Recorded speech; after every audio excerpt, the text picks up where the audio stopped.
Palestine desperately needs friends in America. It needs friends actually everywhere in the world, but especially in America.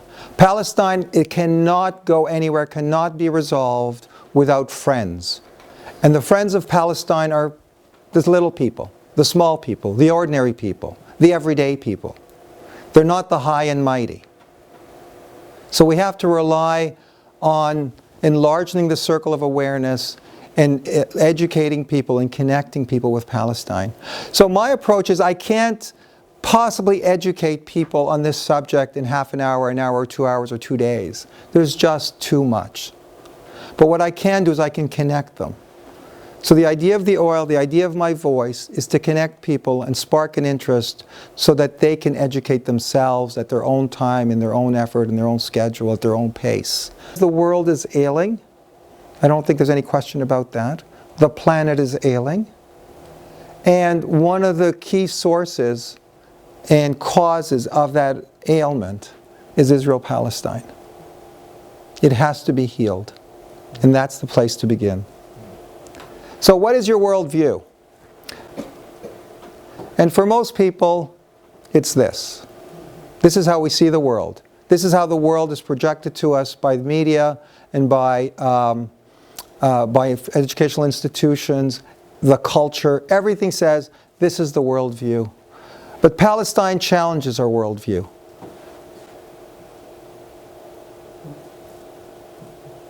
It basically puts everything on its head.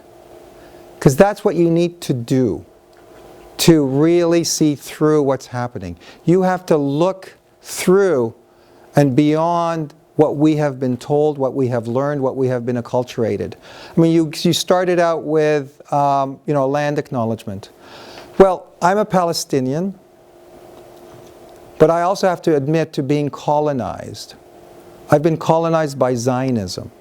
And what I mean by that is I've internalized the myths and assumptions and the logic of Zionism. In terms of moral army, always defends itself, a light onto the world, a democracy, the only one in the Middle East, and so on and so on. Not to mention chosen people and promised land. These are really hard myths to get beyond. And I live them in my bones because I grew up here.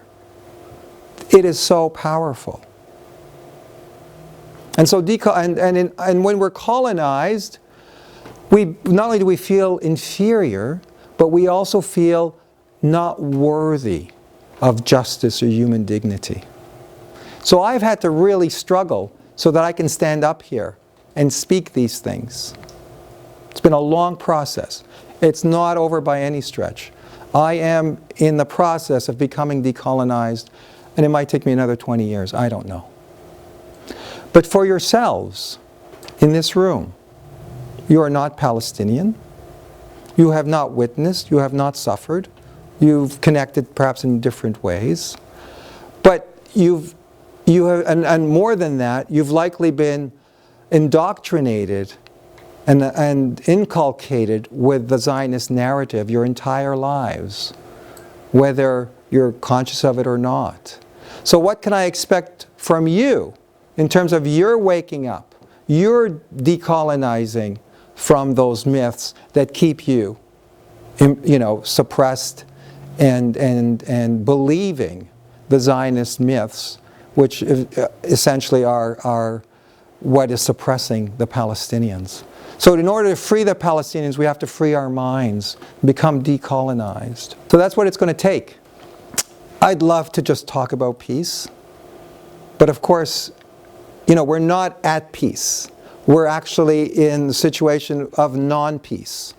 We have been in non-peace, you could say for the entire world, for decades and centuries, non-stop, with perhaps tiny, tiny slices of time when we're not. So even though it's titled The Taste of Peace, much of what I'm talking about is the state of non-peace, unfortunately. So out of the taste of peace, we ask, what does peace taste like? What is peace? I mean, it's like, I can taste something. You can sometimes say, I taste the flavor of something, or I can taste it in my bones, or, and I think peace can be like that, but we are challenged by trying to understand what is truly peace. And I think sometimes we fail to understand what it is. Because peace, and where does it come from in terms of questions? Who's capable of making peace or keeping the peace? And then, do we have the power to make peace? These are all questions that we should ask ourselves. And typically we think of peace basically as peace is the absence of war. I mean, that's the general kind of consensus, not consensus, but the general understanding of peace. Of course, it's different, I think, with organizations like Friends and conscientious objectors. There's a much greater understanding. So the definition I'd like to work with is, so true peace is not the absence of war, but peace is the absence of fear and the presence of justice, right? And you've probably heard this before from a Quaker, as you know, Ursula Franklin, who was a professor at the University of Toronto, who died just recently, about maybe 5 or 6 years ago. She was a Quaker, although she was Jewish, and she was born, I think, in Germany. She came to Canada via the UK in the 40s. I'd like to add something to that. So it's peace is the absence of fear and the presence of justice in the light of truth and the abundance of compassion. Because absence of fear and presence of justice, these are kind of big abstractions and they live out there as ideals. But truth and compassion, I think there's a more personal relationship to those aspects. And then this idea that, of course, where there is no justice and there is no peace. So without truth or without compassion. So why do we pray for peace? I mean, we pray for it virtually every day, every service, in one way or another. We're calling for peace of the world. We're calling to, a divinity or ourselves or a universal force to bring us peace. And in this case here, we have Pope Francis. In 2014, he visited Israel and Palestine, the first one to do that. And he was going through Bethlehem, and he asked his driver on a very unscheduled stop to stop by the wall. This is what they call the apartheid wall, separation wall. The Israelis like to call it the fence, although it doesn't look like anything like a fence to me. And what is he thinking? What's he feeling? What's he praying for? We have to think that he's praying for peace. He's thinking of the waste and the brutality and the inhumanity. So, the problem of Israel-Palestine. We all acknowledge it as a problem that somehow gets translated into the question of Israel-Palestine. And the question is,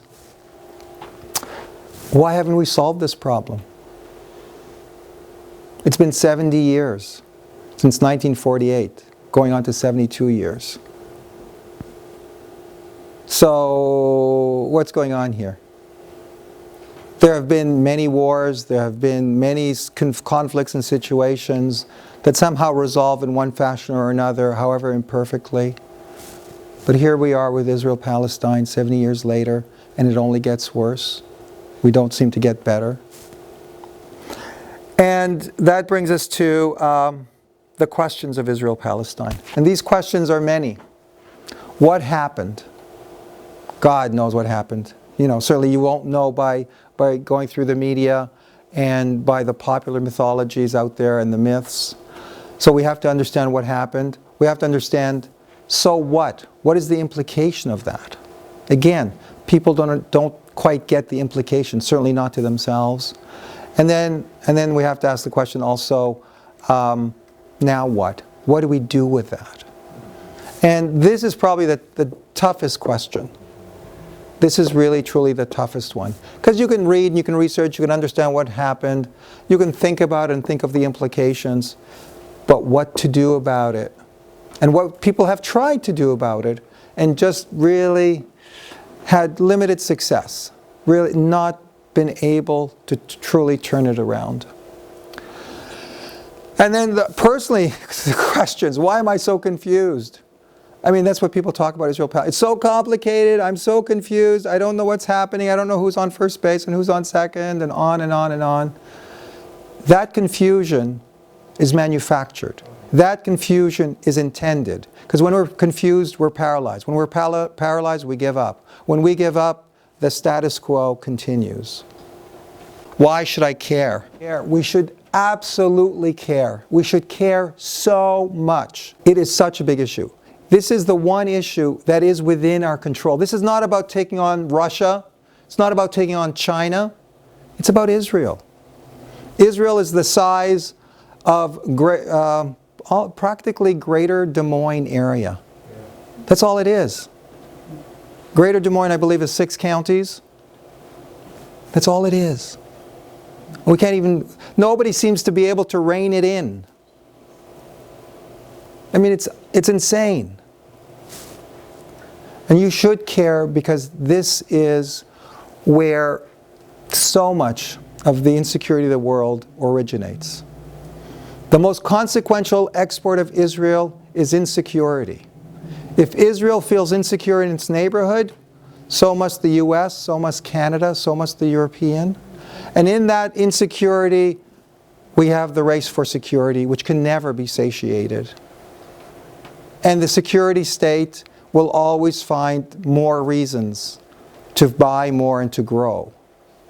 And that's the process of insecurity and security that Israel participates in and exports.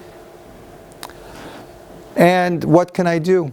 Of course, people are always, I mean, that's the bottom line question. What can I do? You know, whenever we talk, it always ends, okay, what do we do now? What can I do? And that is a really difficult question, because I don't think there is a recipe. There's no magic bullet. There's no roadmap.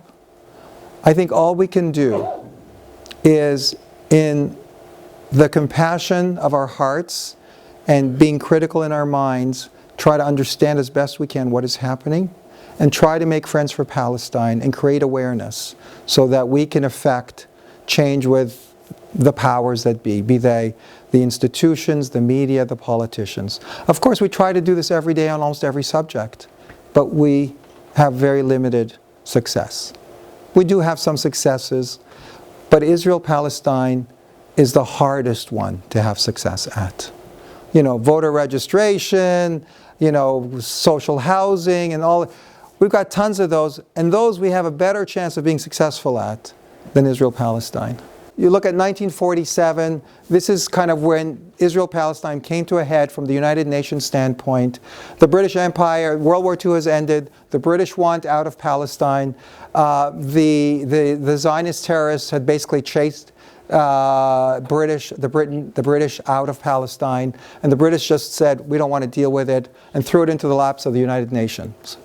The United Nations said, okay, you know, you've thrown it to us, there's nothing we can do other than to promote a partition of Palestine in this way, on this map, where 7% of the land, you could say here, was purchased by Jews, and they represented 33% of the population. But you have to remember that 33% of the population from 1917 to 1947 were immigrants. They were basically first-generation immigrants. The population, the Jewish population of Palestine went up from 40,000 in 1917 to 600,000 by 1947, so in a 30-year period. That created the population base for calling for an Israeli state and a partition. So here you have what the United Nations was calling for, was the partition in this way, where Israel as a Jewish state was allotted 55% of the land, while it only owned 7% of the land. And on its land that it was given, half the population was going to be Palestinian. And also the best land, the land along the coast and the land in the Galilee. And then that was and then of course there was after the partition plan, within 6 months, was the Nakba, which is and we can talk. I'll mention that. It was the the ethnic cleansing of 750,000 Palestinians, 3/4 of the population, that were basically exiled. And this is how Israel looked from 1949 to 1967. And then the 67 war, and basically this is what Palestine is to look like based on the Oslo Accord. And what we have here is this is basically areas A and B in the West Bank. And the area C, according to Oslo, is the area that is allotted to Israel for both military and civil administration. The idea of Oslo, we'll get into Oslo. I'm not going to spend a lot of time on this right now. We'll come back to that. And so here you see the situation from 1914. The population was 7.6%, and you can see how slowly it grew. And by the time it came to 1946, it had grown to 33%, 600,000, from basically 40,000. And the Palestinian population, grew, but certainly not at the same rate. So what happened? What happened is just a massive amount of truths and lies, and everything in between, half-truth, quarter-truth, and so on. Enormous historical detail, too much to learn and to retain. So, as I said earlier, I can't educate you or in any amount of time allotted me. I can only connect you so that you can research it for yourself. And it's a black hole of hidden histories and facts. There is just so much. You could fill this entire room with books, stacked one on top of the other on this subject alone. You could take 25 PhDs on any aspect of it. So it's just crazy. I kind of liken it to a garden. It's a garden where there's 10% flowers and 90% weeds. And you have to build the knowledge to not even know the facts, but to just identify what is weeds and what is flowers, and then go through the weeding. It's an enormous task that requires developing a certain skill to discern. Myth-making and propaganda, the birth of false news and false alternative acts. This is where it started. Endless repeated by media, news, TV, films, novels, and so on, controlling the popular narrative, embedded into cultural identity, which is what I was talking about, colonization, create the mainstream consensus. So, license the ongoing erasure of Palestine. So, enough to confuse anybody, basically. And so when people say, I'm confused, I have full sympathy with that. So what happened, so I split it up into three periods, 1900 to 1949. So you have the First Basel Congress, World War I, the Sykes-Picot Agreement, the Balfour Declaration, where the British government wrote a letter to Lord Rothschild. In effect, in a sentence of 67 words, one party gave to a second party the land belonging to a third party. And that became the basis for the most destructive and destabilizing situation of the 20th century and now into the 21st century. And then there was reports all along from King Crane, this was an American one, that said Palestine should stay with the Palestinians. It was suppressed and ignored by Woodrow Wilson's administration and those that followed. The League of Nations, which gave the British mandate, the San Remo, the Peel Commission, on and on, the Second World War, the partition, the Nakba, and the War of Independence. And the process, basically, of the British mandate was to build up Jewish immigration and infrastructure in Palestine. That was the outcome of 50 years. Bottom line, without all the details. And then also to tear down Palestinian society and capacity to resist. That's the two mega results of those 50 years. And the result was stealing of a country and exiling 2/3 of its people. So Palestinians, and Palestinians were not unaware or stupid. They were naive, accepting assurances of the British. They could see what was happening. They just kept getting assurances, first from the British, then the Americans. Oh, don't worry, don't worry, don't worry, you'll be okay, we're going to take care of you, blah, blah, blah, blah, blah. So this is from a delegation of Jewish Christian Association, November 3rd, 1918, 1 year after the Balfour Declaration. It was a petition signed by 100 notables to the British military governor. And it reads, "We have noticed yesterday a large crowd of Jews carrying banners and overrunning the streets, shouting words which hurt the feeling and wound the soul. They pretend with open voice that Palestine, which is the holy land of our fathers and the graveyard of our ancestors, which has been inhabited by the Arabs for long ages, who loved it and died in defending it, is now a national home for them. We Arabs, Muslims, and Christians have always sympathized profoundly with the persecuted Jews and their misfortunes in other countries. But there's a wide difference between such sympathy and the acceptance of such a nation ruling over us and dispossessing us of our affairs. Right? 100 years ago. Isn't that what we have now? So the Palestinians were not stupid. They were just naive. They believed the British assurances. Then they believed the American assurances. But they could see what was afoot. The project that was afoot. Then the UN Partition Plan of 1948. Spending a little bit of time here. So basically, this was what was being planned or envisaged as according to the plan, and this is the land ownership in that Jewish state, Palestinian state. So Jewish land ownership represented 60% and 33% of the population. The Jewish state would receive 56% of the land and was essentially made up of 500,000 Jews and 325,000 Palestinians. So a very, very sizable population of Palestinians. Looks like something like 35% or 40%. The Arab state would have 44% of the land, on which there would be 10,000 Jews and 800,000 Arabs. And Jerusalem would be an international unit, and it would have basically roughly the same population. And this is what happened in terms of the ethnic cleansing. 600 plus villages were destroyed, 750,000 Palestinians were exiled, and this just gives some detail about the Nakba. And we can see, and it was over basically a period of 12 months, and it began right after the partition plan in November 1947. Most people think that the Nakba began in May with the creation of Israel. By the time Israel was created, half the Palestinians had already been exiled and ethnically cleansed. It did not begin out of warfare. There was a plan afoot. It was called Plan Dalet. And its purpose was to begin ethnic cleansing right after the UN partition plan in November.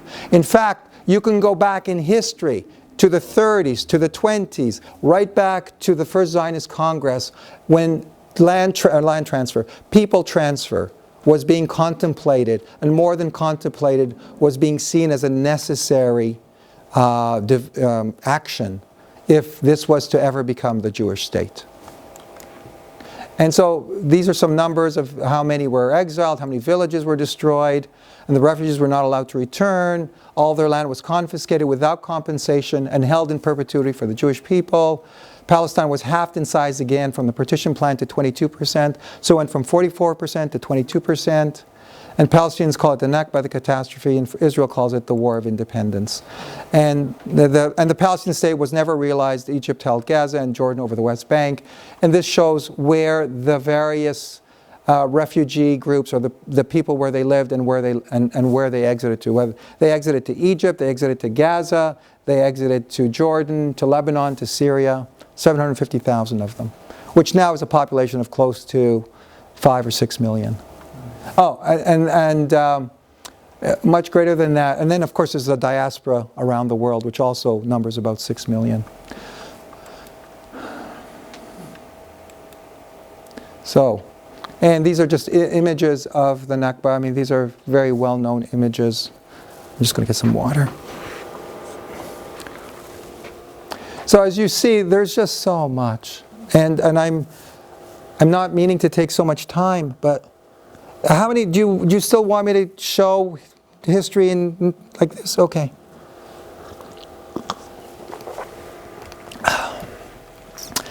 Israel, 50 years in the making. So you could see here that Israel did not begin in 1948. In 1896, Theodor Herzl, the father of Zionism, wrote a book called The Jewish State. It was contemplated as a Jewish state from the very beginning. It wasn't accidental 50 years later, 100 years later. It was the Jewish state from the very beginning. 30 years later, we have, or actually 20 years later, we have the Balfour Declaration from from the British. And this is the 67 words. And the Balfour Declaration was not just a statement. It was a document 3 months in the making and fine-tuning the words. And you can go through the various events and the agreements, ending with Oslo, which basically, and I'll go through this, was basically the dismantling of the West Bank and handing it and basically legitimating it in a treaty so that Israel can pick it apart and annex it, which is what we're going to see. So what happened 2000 onwards? We have the Second Intifada and World War, 9/11 and the war on terror, or of terror, and the building separation wall and so on, several bombings of Gaza that could happen. And the process is the Judaization of Jerusalem and the West Bank into Israel. So now you have upwards of 600,000 settlers, Israeli settlers, illegal settlers, living in the West Bank and East Jerusalem. Okay? And the net result is that death of the second two-state solution, the basis for peace for 70 years. So this idea of this two-state solution, blah, blah, blah, blah, it's just, there's nothing there. There was never meant to be anything there.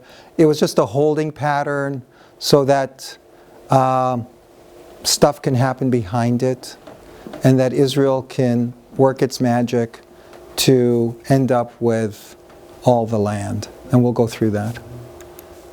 So 50 years in the making. What else is, here we are. Okay. So this is the Alon Plan in July 1967. So it's 1 month after the Six-Day War that had just happened. Alon was one of the generals of the Israeli military. And he laid out a plan for what to do with the West Bank now that they held it. So it wasn't about, we never meant to occupy the West Bank. It just happened. It just fell in our laps. We were ready to give it back. We just didn't want it. It was just this thing that just stuck to us. No. They wanted it and they had a plan for it. And so you see here in the Alon Plan the way of dividing up the West Bank in ways that allowed Israel to hold on to it. And we see the same idea and kind of pretty much the same outline being played back in the Oslo Accords of 1993 that made President Clinton the hero of the world and gave Arafat and Rabin a Nobel Peace Prize. Basically, it divided Palestine into Zone A, B, and C.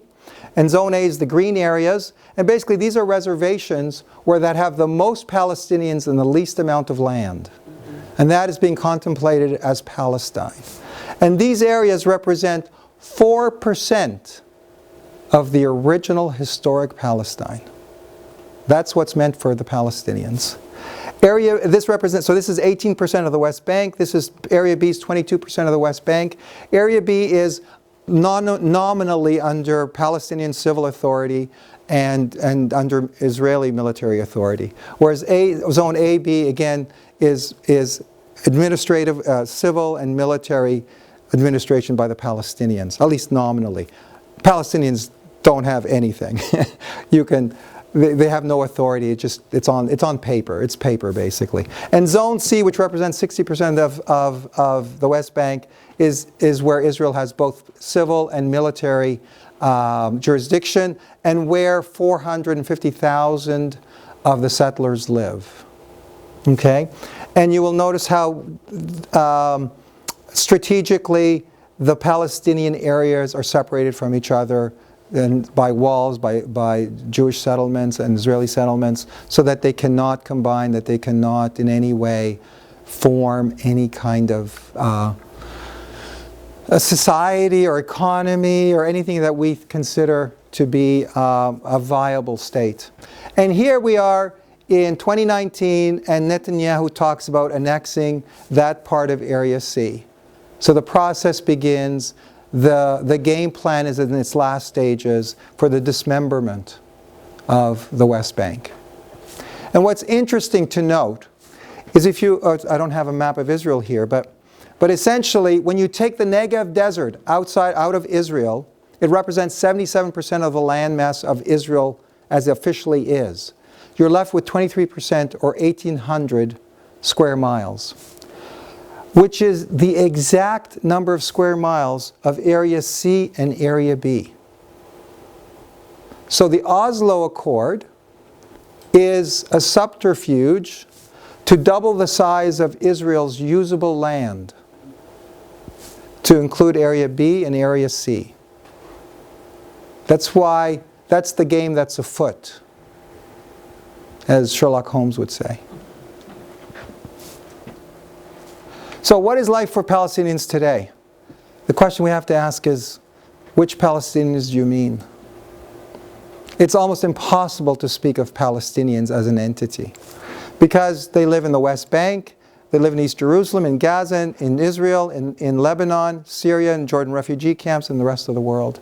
And each category of Palestinians has a completely different reality, lives under a different legal system. So those in East Jerusalem have different legal rights and obligations and different forces on them than those in the West Bank, than those in Gaza, than those in Israel, than those in the refugee camps. The process here basically is fragmentation and separate legal and non-legal entities, so that, and the result is invisibility, conflicting needs and demands equals powerlessness. And these are some of the images of the children from of Project Hope. This is what they see, what they draw out, because that is the traumas that they've lived, that they have witnessed. So that is the West Bank experience. And there's the No Way to Treat a Child from Amnesty International, the program basically, and basically it's against military detention of children by the Israeli military. The Israeli military will break into homes at 3, 4 o'clock in the morning, rouse up the entire family, wreck the furniture, take the children away as young as 6, 7 years old, and basically take them into detention with no legal representation, no accompaniment by their parents, can't see them. And then the children are forced into confessions in Hebrew that they don't understand, with no legal representation. And on and on and on. Thankfully, this has gotten some traction in Congress. People have taken it to Congress. It has gotten some traction. I don't know the full status of it. And it's great because Amnesty International is behind it. Not behind it, is one of the partners. But it took Amnesty International 50 years, 60 years to register Palestine on its radar. It wouldn't touch Palestine with a 10-foot pole until the last decade. Yes, sir? Yeah, so this No Way to Treat a Child campaign is actually a project of AFSC and Defense of Children International. Right, yes, that's right. So thank you. Right. HR 2407 is the bill in Congress currently that addresses that issue. So, and where is it at? Well, it's got about 20 co-sponsors. Right. It's in the House. And our current, Cindy Axne, who's our representative from Des Moines, is not yet a co-sponsor. So that's one concrete action we can all take, is to ask Cindy Axne to get on this bill, co-sponsor the bill. Betty McCollum from Minnesota. Right. Right. Okay. 2407, HR 2407 is the No Way to Treat a Child. Thank you. Thank you. And then in the Gaza Strip, well, the Gaza Strip, that's it's another planet. It's hell. And if you don't have to necessarily know Toronto geography, but all of Gaza, fits into just a tiny piece of Toronto under the 401 highway. Basically, Gaza is 1.5 times the size of Des Moines, capital city.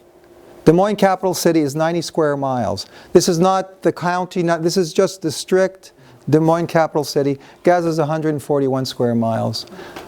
And Gaza gets bombed every few years, and when I say bombed, I mean severely bombed to smithereens. 20,000 homes being destroyed, schools, hospitals, with all kinds of weaponry, a lot of it experimental weaponry that people have never seen before. They haven't seen the pattern of damage or the wounds that are created by it. This is Gaza. This is life in Gaza. And this is a tailgate party. So Israelis overlooking the hill are actually watching Gaza being bombed. So the last bombing of Gaza, I think, was 52 days. And this was entertainment. Gaza will be uninhabitable in 2020. The United Nations put this out 5 years ago. 2020 is 2 months away. It's, you know, it's not like 2020, you know, it's here. Insufficient drinking water, collapsing sewage system, salination of its freshwater table, degradation of the soil, land unable to sustain the population, inadequate. Inadequate is an inadequate word. Virtually no medical supplies or services, destroyed electricity generation, 4 hours a day of electricity. You never know when it happens. The electricity comes on at 4 o'clock in the morning, or it comes on at 4 o'clock in the afternoon. Everybody gets up, they cook, they launder, they charge their batteries for those 4 hours or whatever it is they get, ready for the next blackout and waiting for the next. And then the infrastructure is destroyed by repeated bombings. And this is from the United Nations Living Conditions. You know, I'm not going to go through them, but they're horrific. They're horrific. And this piece of land is under complete embargo and has been for the last 15 years. Basically, nothing comes in, nothing comes out of food or medicine, of building materials, without express approval of the Israeli government. Unfortunately, Egypt, who has a border with Gaza, cooperates with Israel for the most part, and maintains that blockade, although they could break that blockade very easily, but they don't. And then the latest thing about Gaza is the Great March of Return. How many of you heard of the Great March of Return? I'd say about a third of you. Well, the Great March of Return began in March 18th, 2018. So basically a year ago this spring. So now we're in its 18th month. And basically it's people of Gaza marching to the fence that separates them from Israel. And it's a mass movement, and it is nonviolent. It is not sponsored by Hamas, although Israel would like to proclaim it is, as does every American news station as well as Canadian news station.